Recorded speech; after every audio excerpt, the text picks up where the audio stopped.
I'm inclined to think that he's more likely on an island in the Caribbean, but it's probably not one that he's used to. My guess is it's Guantanamo Bay.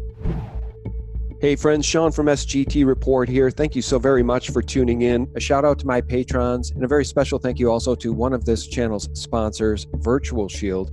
You know, if you're not using a VPN by now on your desktop, tablet, or mobile device when you browse the internet, you're really exposing yourself to danger, guys.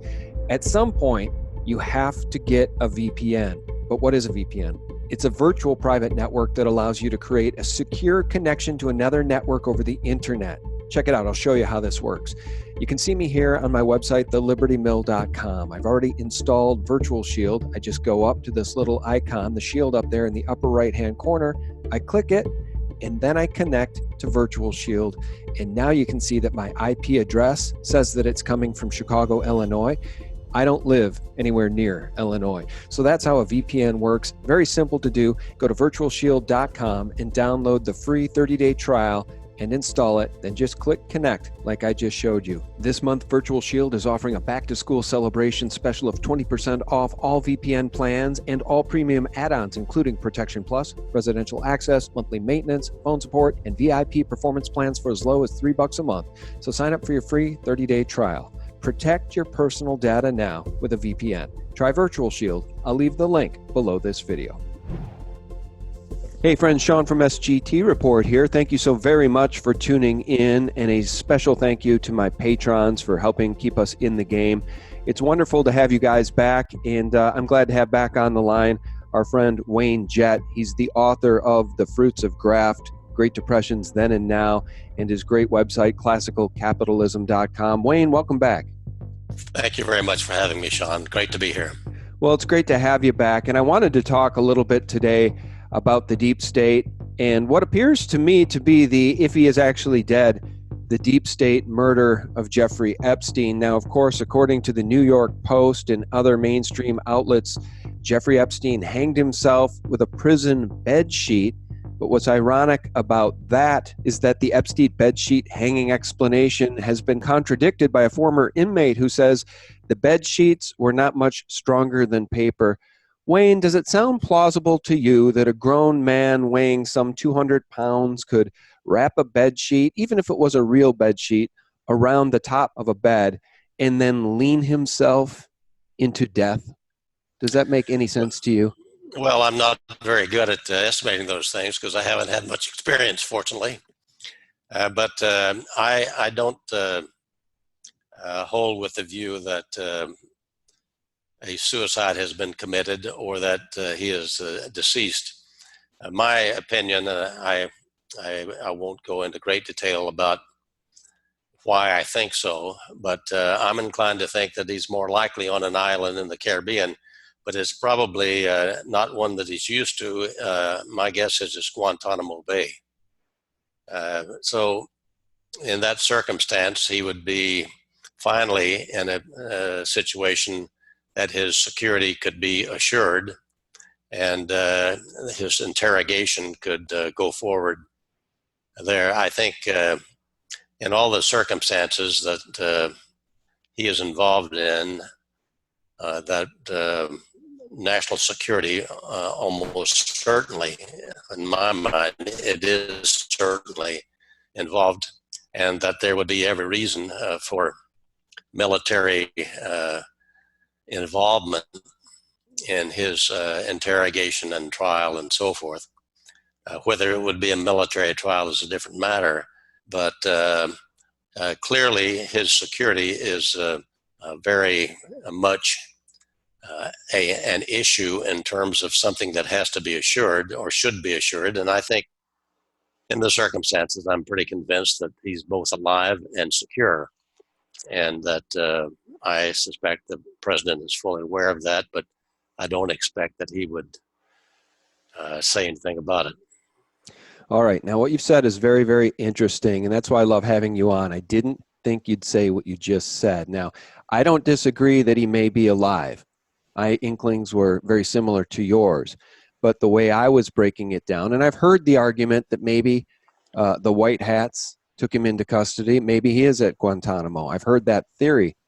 But given the fact that celebrity pathologist Michael Baden was put on the case, the same guy that was involved in the JFK autopsy, to me it seems deep state mandated. To me it seems more likely that if he's alive, this was orchestrated by deep state players who were able to get him out of there, and not white hats that took him to Guantanamo. Can you just give us a little bit of insight as to why you think that your version may be the correct version? Because that's the version that would give us all hope. I hope you're right. Well, I would say, really, I don't want to say any more than just that it's my assessment of the information I've seen. I am certainly not claiming any kind of inside sources that are secret and not available to the public. But the indications I've seen from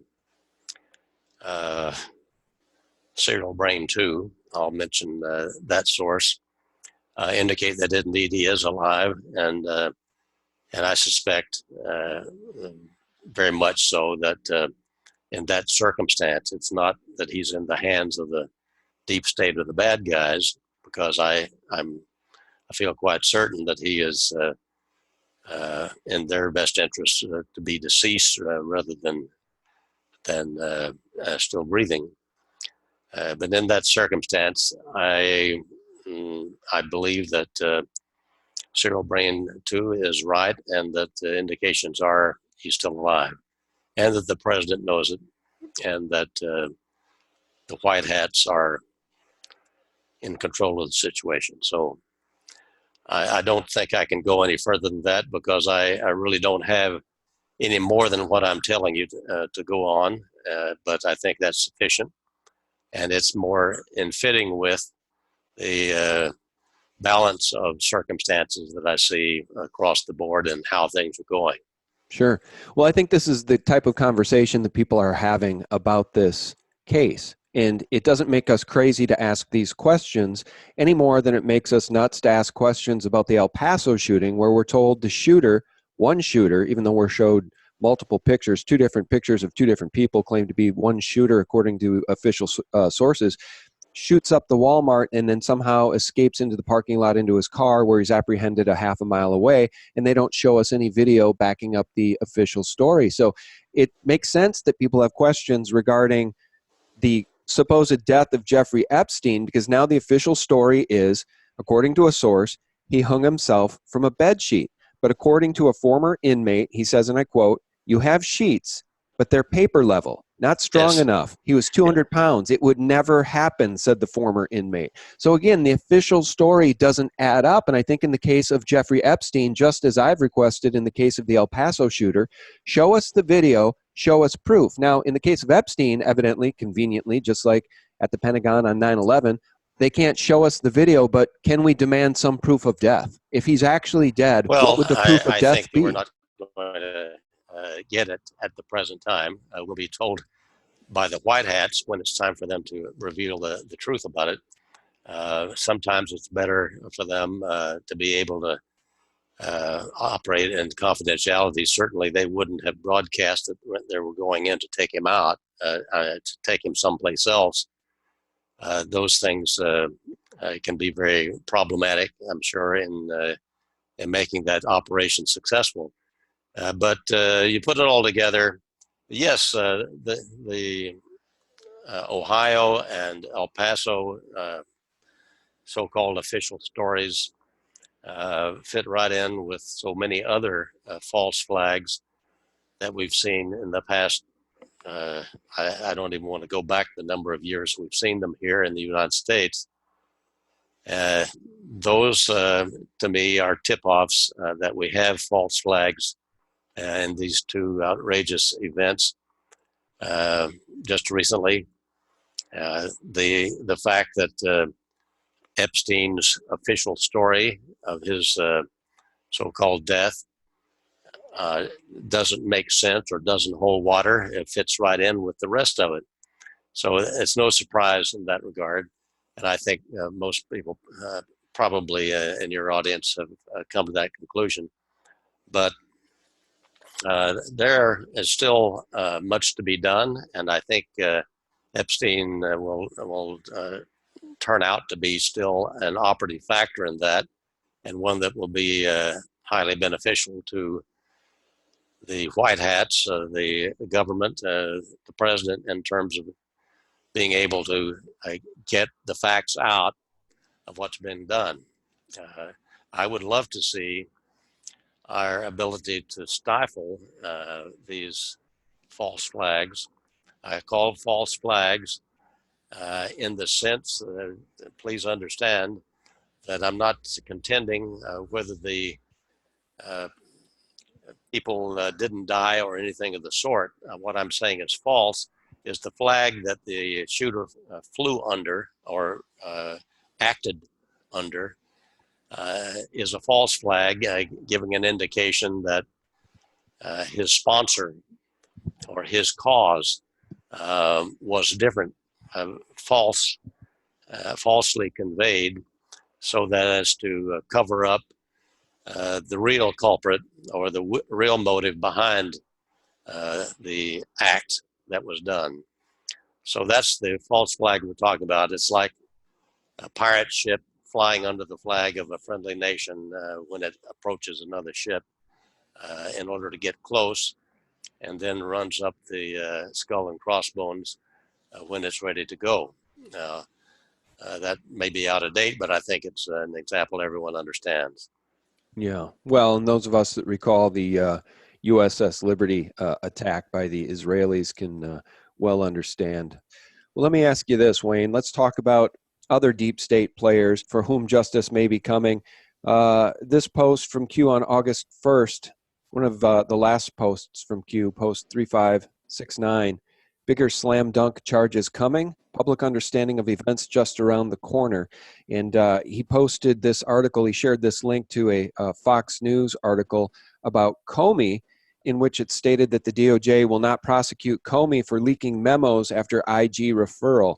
Slam dunk charges, much worse charges coming around the corner. Wayne, what are your thoughts on that? Is Comey off the hook? I certainly don't think he's off the hook, quite the contrary. And a criminal attorney that I greatly respect, Joe DeGeneva, has expressed his view that based on the evidence that he is aware of, that the decision was completely valid, but by no means does he regard that as vindicating Comey, and that there will be major charges to follow. Now, that is a very capable criminal defense attorney, I think the best in the country. He and his wife, Victoria Tensing, are the best in Washington, D.C., in my opinion, although I'm certainly not an expert in that field. Just by reputation and what I've seen of them in the past, his opinion is very worthwhile. And so by no means is Comey off the hook, quite the contrary, and I'm sure he knows it. And I understand that there are numerous others lawyering up now, those in the justice system, whether it's in the Justice Department or in the FBI or otherwise. There are plenty who've been involved in this coup attempt and in the deceptions that have taken place in the FISA court. And this whole thing being made up, it appears the evidence is indicating now that the Christopher Steele story was only use of his name, that in fact he was supposedly the credible source for that portfolio, even though he was clearly himself an anti-Trump person, whatever that means when he supposedly is a British subject. But nevertheless, just putting his name on the portfolio when in fact there's evidence and indications that it was Bruce Orr's wife who was very possibly the actual author of that portfolio. Of course, being an American, but the one who studied Russian and actually did some studies in the Soviet Union for some years. But I digress. Yes, there's plenty of punishment still to come. And the last thing I think is being done is allowing the perpetrators of this coup attempt, a very serious one in every respect, they're not going to walk. I'm just convinced of it. Why go to all the trouble of trying to break the cabal and to break this coup attempt and call? Well, friends, this happens just about every interview lately. And I don't know why. I never used to have problems with Zoom. Hey, friends, so we got cut off by Zoom. I don't think it's necessarily Zoom's fault. It's probably an internet connection thing, but this has been happening more and more lately to me during interviews. Wayne, we got cut off and we were talking about, well, look, I think justice is coming for Comey. And when we talk about Comey, we can't talk about Comey without talking about the cover-up that he perpetrated for Hillary Clinton. And if there's good news as it pertains to the Clintons, it's that the genie is out of the bottle. And after the supposed death of Epstein, the number one trend over on Twitter was the Clinton body count. 84,000, 85,000 trending tweets regarding the Clinton body count. And Jack Dorsey over there at Twitter put a quick end to that. And then the gremlins over at Twitter started to trend Trump body count. See, that's what they're up to, Wayne, and the genie's out of the bottle. The people know about the Clintons. So these people, if nothing else, their reputations are trash. Well, we're not going for reputations here. We're going for the justice that would be meted out to any normal person, any ordinary citizen. We're after the equal justice under law that is promised by our Constitution. That we're to expect from our government. That's what our citizens demanded back at the time of the Constitution, and that's what we've fallen away from so far with, I'm sorry to say, great assistance from those appointed to the U.S. Supreme Court, but many others below those high positions have entered into this thing of serving the interests of the kingmakers cabal, that pecuniary power that was identified, pecuniary force that writes laws and molds thoughts in all nations, that we were alerted to back in 1880. That's what we're still fighting. That's exactly the enemy, and we cannot simply fight to a standoff here. That's not a success. That is a death wish. That cabal plays for keeps. And even if we drove him out of the United States, the cabal out of the United States for a time, they would come back and kill us all. I mean, that's what they've done to other nations. The battle is on to defeat them and destroy them worldwide. And I don't think we can settle for any less than that. And that is a bigger job than meting out justice to the perpetrators whose names and faces that have become familiar to us. They're going to have justice, I believe. And I also believe, I'm certainly hopeful that this campaign that is well underway and that is risking the lives of many Americans and others around the world, I think it's going to have success. And the success thereafter is a total victory over the kingmakers cabal. That's what the goal is, and I'm certainly not giving up on it in terms of being willing to accept some small fraction of that relating to the people that are favorites of the cabal-controlled media. That's what's going on with all of this talk in the media about the political state of affairs and how the president's doing and whether he's a liar or this or that or what have you. The battle is much bigger than U.S. cabal-controlled media, and it's going to proceed on that basis. I think we're going to see more successes, many more than most people are willing to think is possible between even now and the election. But it won't be over with the election. We'll still have a ways to go, I feel certain, but that's just my judgment. Yeah. But there's much to do, and I think there's much underway. So I'm very enthused, and I think you and I are planning to talk about geoengineering and chemtrails today. And I think there are important things to report in that regard. So Well, let's talk about that, because actually, you know what? The skies have cleared in my area. I've showed pictures. So we can talk about that in a second, because I get pushback from a lot of people who study geoengineering who say, no, they're still spraying. They're still spraying in my area. I have seen improvements where I live.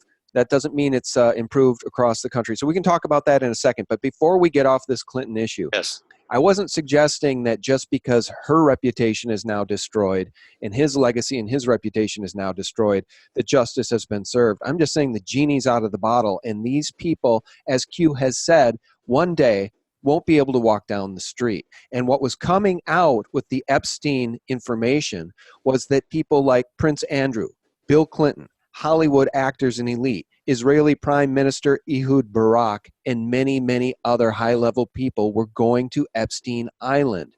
We know that Epstein was involved in underage sex, in sex with underage people, child trafficking.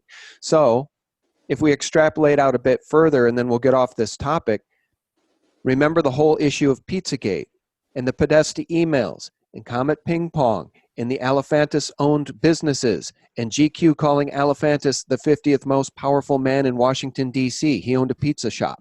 Makes no sense. Then you look at the Podesta emails, and they're coded with language regarded by the FBI to be the type of language, coded language, that pedophiles use. And then we find out about Epstein in the Lolita Express in Little St. James, which, by the way, as we're having this conversation today on Tuesday, guys, on Monday, the FBI stormed Little St. James Island, and it's about time that we're seeing that. The point is, Wayne, is that these people can no longer cover up the fact that they love pedophilia. They love trafficking in children. They revel in it, and the mainstream media calls us conspiracy theorists when we uncover the coded language in the Podesta emails, and they say, there's nothing to see here. There's plenty to see here, and people are waking up by the millions to these facts. Well, quite a lot more people are aware of what you're talking about than we're going to get any indication from the mainstream press. So they certainly, definitely continue to be a problem in that regard. One of the things we've learned also, which I think may turn out not to be inconsiderable, is that Epstein not only had those islands, he also had a ranch in New Mexico. So we're going to keep learning things, I think, that certainly I wasn't aware of, but an Epstein ranch right in the middle of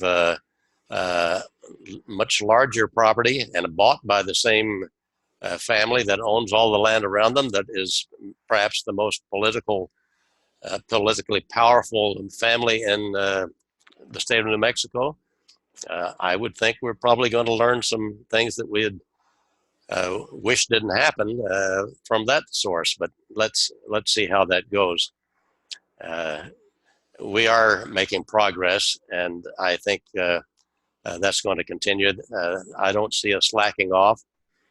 We just have different ins and outs from time to time in terms of the things that the Kingmakers cabal is still capable of doing, such as the acts in Texas and in Ohio of the last few weeks.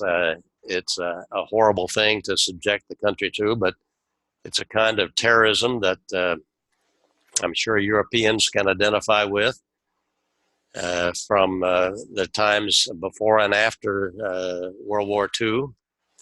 And so we'll see where we go from here, but we're making progress. I'm convinced of it. And it's not by any means a point that anybody's going to be giving up on the battle that started. Yeah, well, get this. When you mention the ranch, people should know you're talking about Zorro Ranch, and our friend Corey from corysdigs.com has done a great report about Zorro Ranch.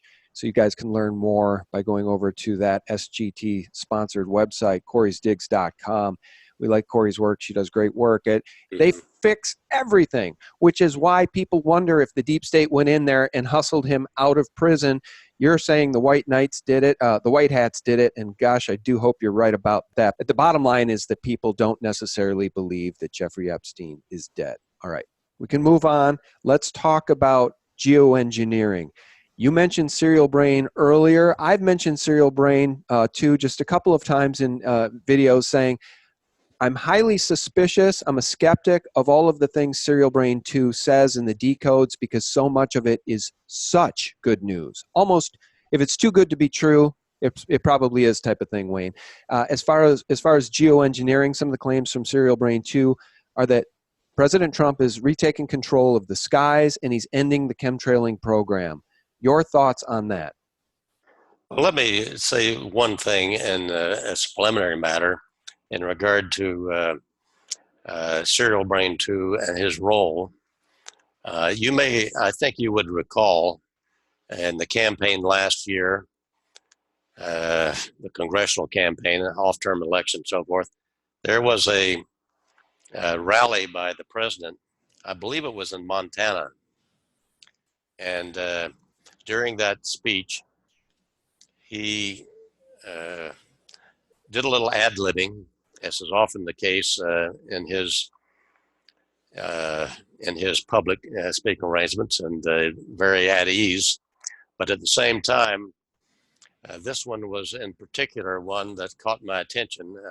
Sometimes I miss them.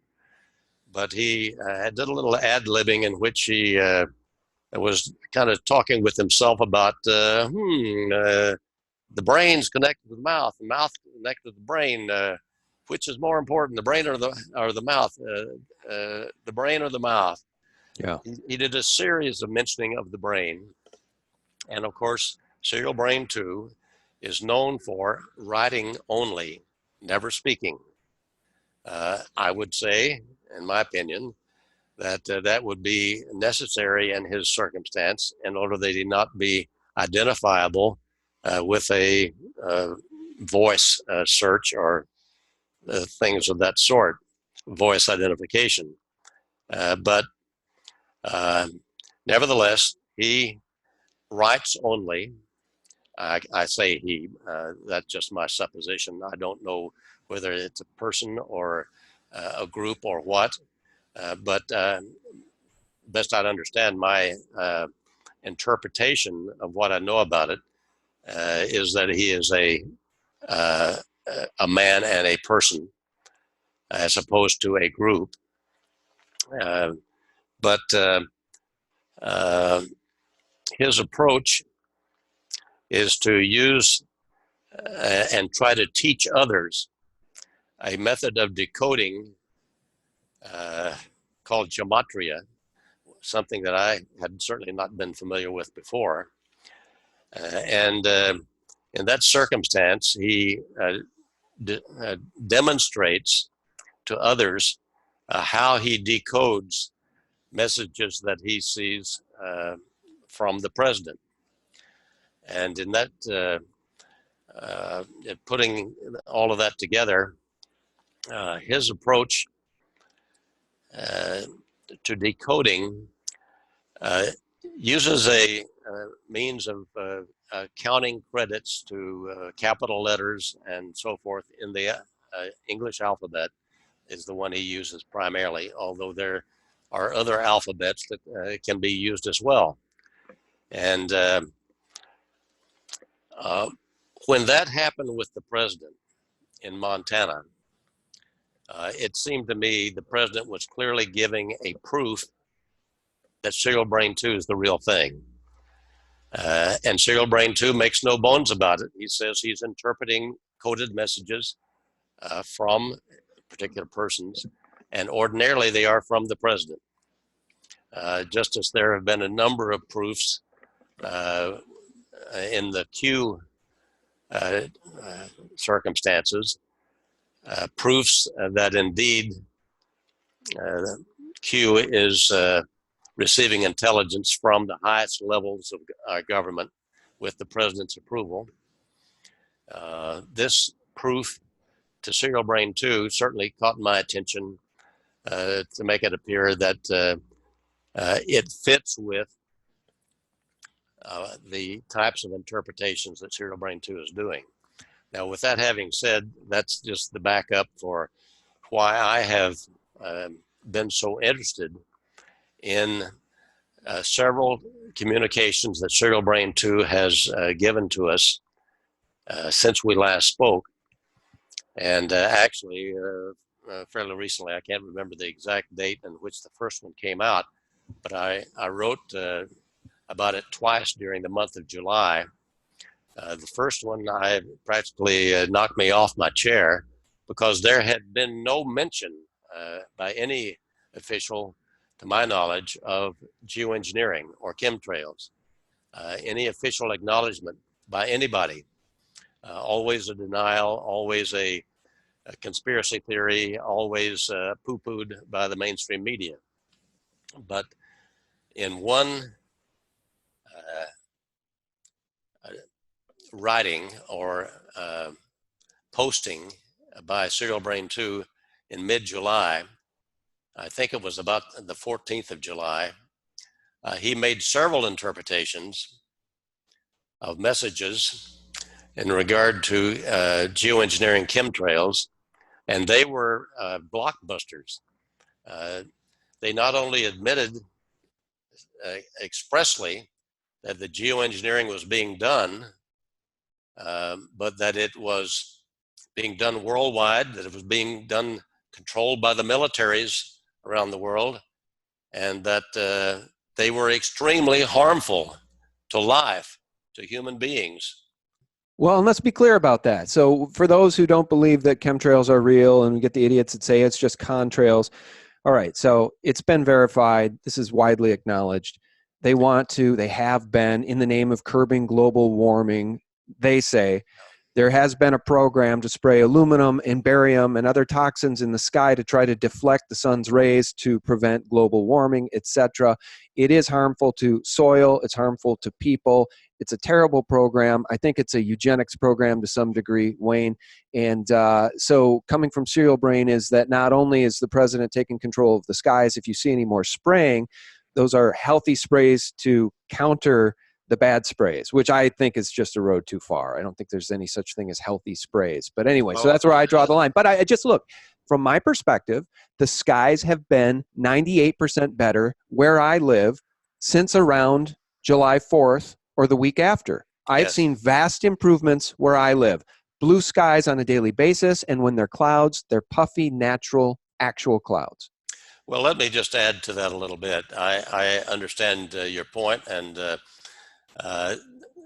the communications I've received as a result of my writings and views about the announcements have been from activists, the people who have understood this problem all along. I mean, these aren't people who've been skeptical all along. These are the ones who have been fighting this scourge all these months and years and have had no real success in getting any admissions by government, quite to the contrary.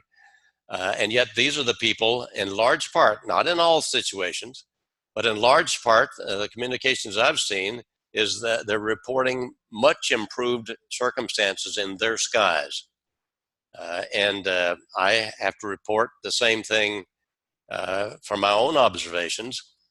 There are indications, and I understand your point of reluctance about the so-called continued spraying, but one of the more recent communications, there have been several more recent communications after that first one that I felt was so important. And the most recent one is, I think, very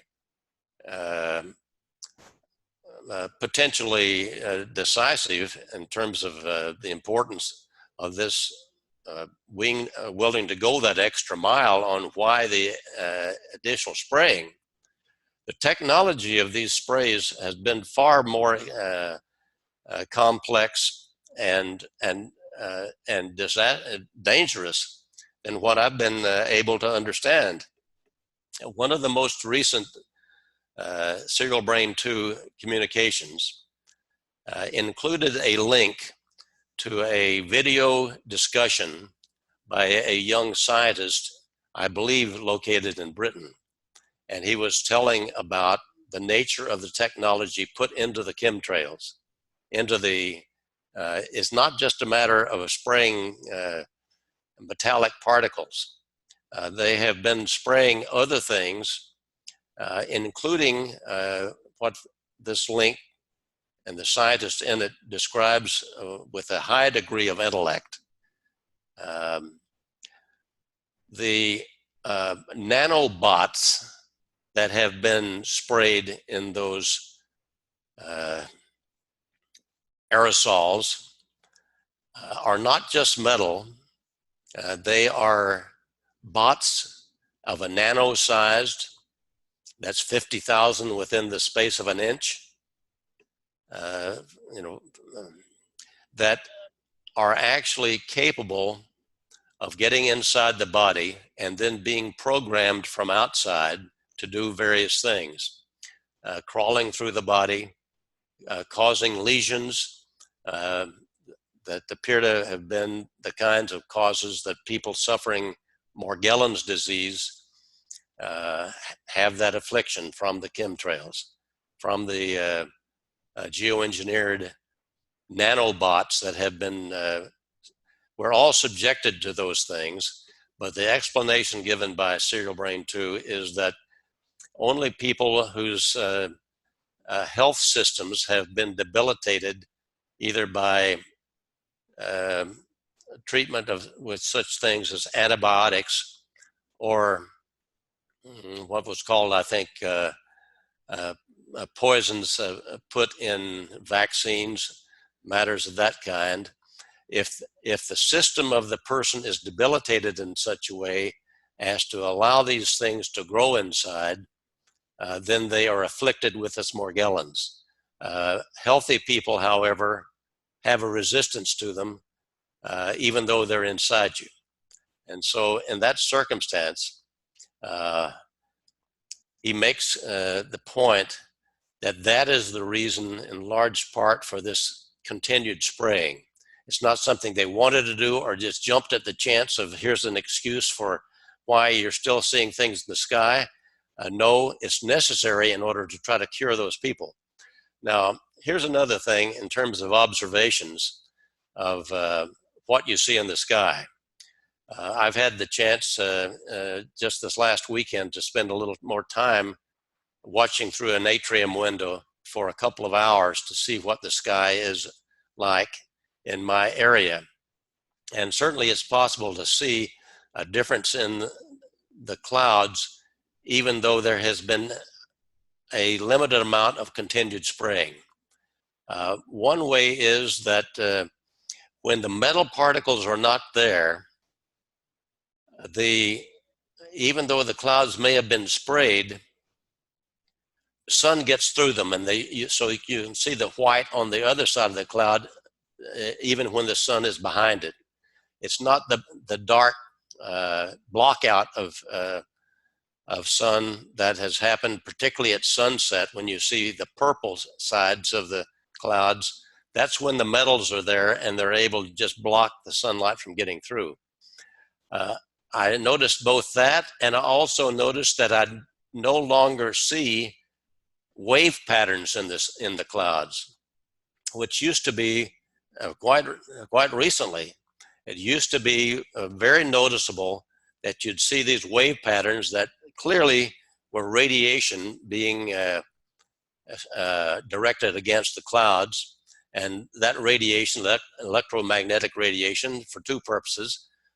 One would be to heat the air, but also it's to magnetize, either positive or negative, the metallic particles, so that according to their plan, they can either produce rain or prevent rain.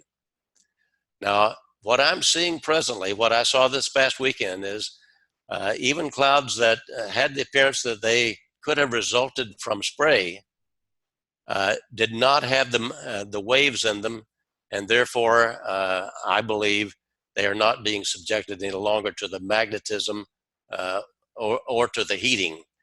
Both of those things are highly important in this geoengineering activity, because as we've talked before, one of the things geoengineering has been so powerful in doing is creating these giant hurricanes, killer tornadoes, and high pressure areas that can redirect the jet streams so that cold air goes in a directed way and doesn't get to other places, that humid air can be redirected and put in a particular place and kept from other places. If they've stopped the radiation with electromagnetic energy that could heat the air so to such high temperatures at high levels, then that is a tremendous change in what we've been subjected to previously. Right.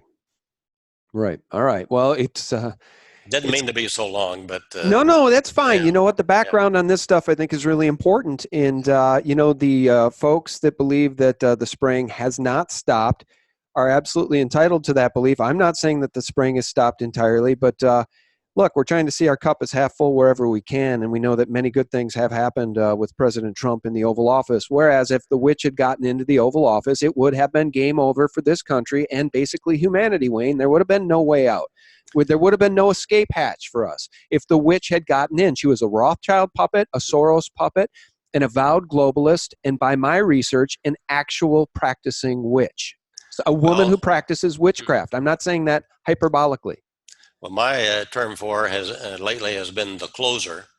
I think that's what she was relishing as the prospects for her presidency, and I mean that in the sense that the 1901 plan was to have extermination fully rolling by the year 2000.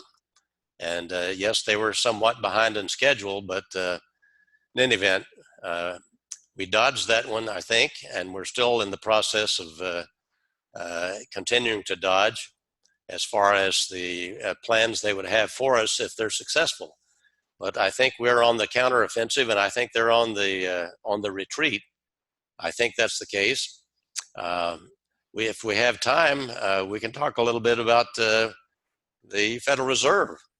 Well, you know what? We are running out of time, and I want to talk to you about gold, silver, Bitcoin, because we're seeing so much tumult in the global economy, and we're starting to see tumult as it relates to the U.S. dollar and its long-term health. So we should probably touch on that very, very quickly just in a second, but let me just say, you thought that, you said that they probably wanted to start their extermination plans by the year 2000. That sounds crazy, guys. But if you go back and you look at some of my past videos where I talked about the Weather Underground in Bill Ayers and what they said they wanted to do in the early 70s, they talked about taking over the U.S. government and introducing communism. And for those of us who couldn't be re-educated into the new ways, the communist ways of thinking, they would set up re-education camps.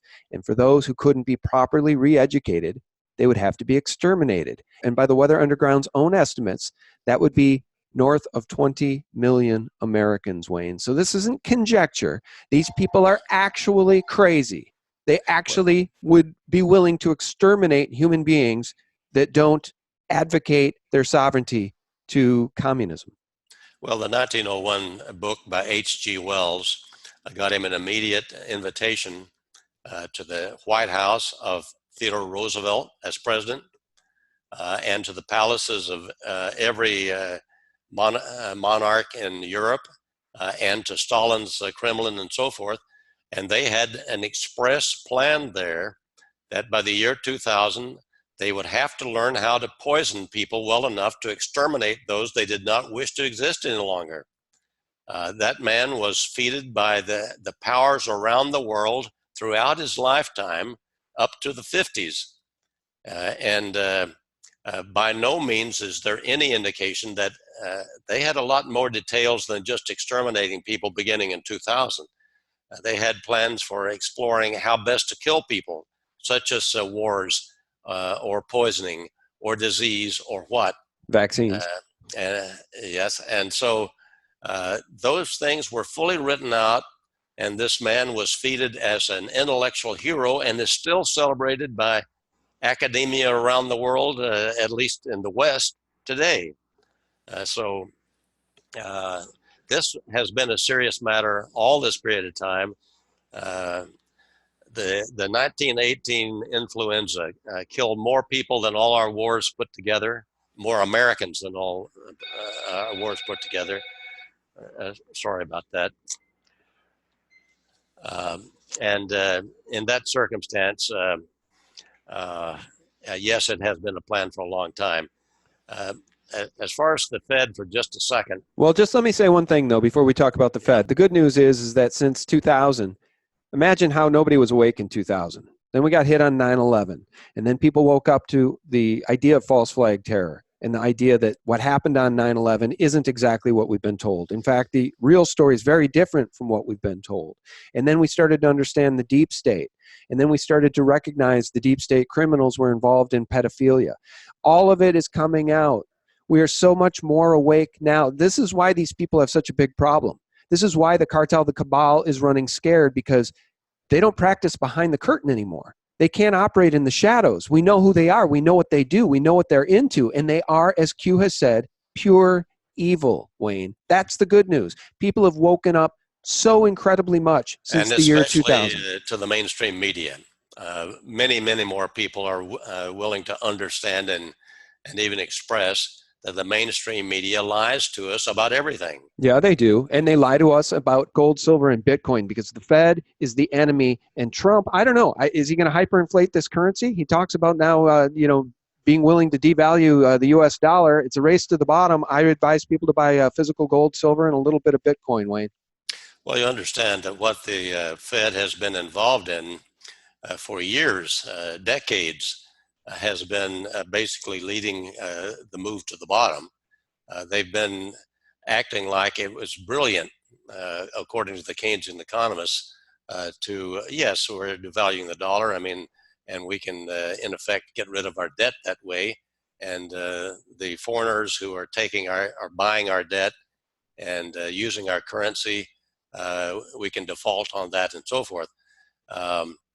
That has been the situation, and in past years, particularly since the 90s, China being allowed to get into the WTO and trade with us, they simply did the safe thing for them in the circumstance of pegging their currency to the dollar. So as we weakened our currency, theirs would weaken along with it. Other countries were not as smart, but nevertheless, what is happening now is China has broken the peg and is wanting to decrease its currency in value faster than the dollar, and so President Trump is saying that's not fair, that's not going to be permitted, which used to be under the gold standard. That's the way every country approached foreign trade agreements. You had to have a balance of trade because neither country wanted to ship all of its wealth over to the other country in order to pay off the value of the currency they've accepted. That's what we're involved in now. Yes, there's a problem with keeping the interest rates so unnaturally low, so manipulated, that the currency will fall in value. And it is a race to the bottom. But I believe, as I've said previously, that what the president is actually trying to do is get into the traditional position of trading countries in order to protect their currency. That is, that you buy as much as you sell, but you don't buy any more. So you don't ship your wealth out to another country and then have them use that wealth and come back over here, as they have been for the last 20, 30 years, buying everything in sight. Land, homes, industrial parks, major office buildings in downtown New York City. Yeah, look at the housing prices in Vancouver. I mean, it's just absolutely outer limits. Right. This is all China money. Right. This is all Chinese money. And look, it is a race to the bottom. And I would advise people to be sensible and break your normalcy bias. Buy a little physical gold if you can. Definitely buy some physical silver, maybe a Bitcoin or two, because change is a coming, and people have normalcy bias, Wayne, because just think about it. When the power goes out in your area, when the lights go out, I mean, because that happens from time to time in a thunderstorm, etc. It happens where we live all the time. That's a shocking thing. It's a wake-up call because you're so used to just flipping on the light, turning on the television, and it comes right on. It's just absolutely beyond people's ability to accept the fact that one day the way we live in this nation could end. One day you may not have the purchasing power you enjoy today. People just don't think that day's coming. But just like the lights go out in a storm surge and you lose all the power in your house, it's a wake-up call. It can happen, and life can change overnight.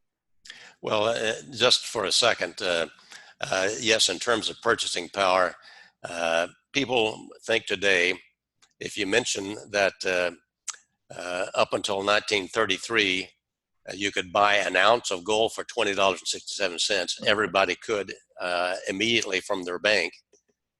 And they say, oh my goodness, gold wasn't worth anything then. No, gold was worth exactly as much as it is worth now. It's just that the dollar was worth a lot more, and you could buy an ounce for $20.67. That attrition has gone in a very rough, bumpy ride, very much downhill in terms of the value of the dollar ever since then. Which is exactly the pattern that every fiat currency manipulator wants. The cabal owns the Fed and is profiting by sending dollars out the back door to them. We have never audited. We have no idea how much money they're sending to themselves in order to buy hard assets and have those assets owned by them by the time this fiat currency falls and crashes, as they all do.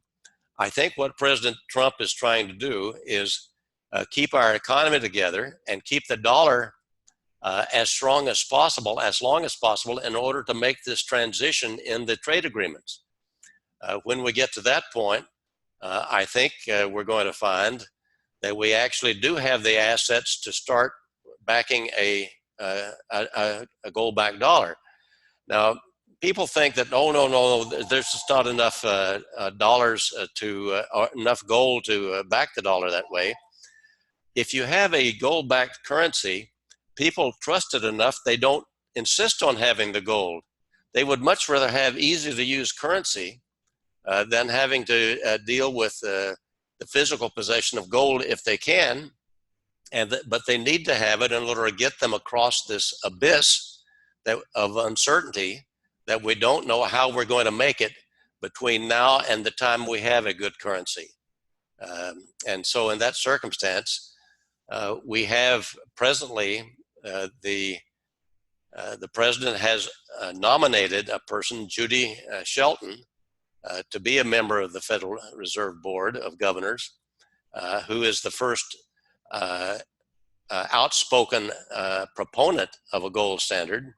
And of course, she's being attacked by the Keynesians, being called macroeconomically illiterate, because she says that a gold standard is very workable. Well, I most certainly agree with that point of view. Let me just say really briefly how simple it is to manage the money supply and to keep a stable value in the currency by using a gold standard. For example, the way you do a gold standard is you pick the right price of gold based on your current prices at present. All you have to do is set the price of gold at that level as your target, and if it goes higher than that, you take some money out of circulation, and if it goes lower than that, you add money. So it's a very easy thing to target, and you don't have to mess with everything in the economy, such as interest rates, and do things secretly to cause insiders to be able to profit on what you're secretly doing. That's what we need to do to get rid of the Keynesianism. That's why they act like they're the magic people that can control inflation and so forth. But they're still using the Phillips curve of putting people out of work so they can't support their families in order to be able to argue that they're fighting inflation by doing that. That is the most antisocial kind of indefensible theory that you can imagine. And yet that's exactly what they did in 2007, 2008 in order to set up that crash. And of course, I've described before how they did the tech crash by also doing a secret deflation. But in any event, we have progress in that area. We're getting the chance of another person with good approach toward monetary policy on the Fed. And so I think the president is moving forward on more fronts than is being acknowledged, certainly by the mainstream press. And we can still be hopeful and confident that we're going towards a better time if we can get past this divorce from the Federal Reserve. All right. Well, that was a lot to digest, and it's always interesting to have on author Wayne Jett. Wayne, can you remind people how they can get your book, Fruits of Graft, and tell them about your website where you put up writings daily? Yes, the website is classicalcapital.com, classicalcapital.com, and my book is available in hardback only there, not on Amazon any longer, only on the electronic book on Amazon. $25 for the book. Shipping is free within the United States. It is sewn bound, so it'll last for generations. And frankly, I think it's the source of information to understand our journey since 1880 through the Trump administration, up to the Trump administration. It came out in 2011 when we simply didn't have the hope in mind, but it was the source of inspiration. That why my ears got so pointy on top as soon as Donald Trump announced his candidacy for president, because I knew a person could only be independent from the Fed and from the global cabal if they had the money to elect themselves rather than depending upon those who get elected by the establishment, which is the name for the cabal given by the major media. Yeah. So yes, please visit my site, and I'd love to have your interest in my book. Yeah. All right. Well, we're glad that the selected candidate, was not inserted into the White House successfully as they hoped. Therefore, our cup is half full. Our guest has been Wayne Jett. Wayne, thanks so much. Thank you very much, Sean. I'm delighted to be here. Absolutely, my pleasure. And guys, thank you so much for tuning in. For Real News 24/7, you can always find us at sgtreport.com, the antidote to corporate propaganda. God bless, guys. Bye-bye.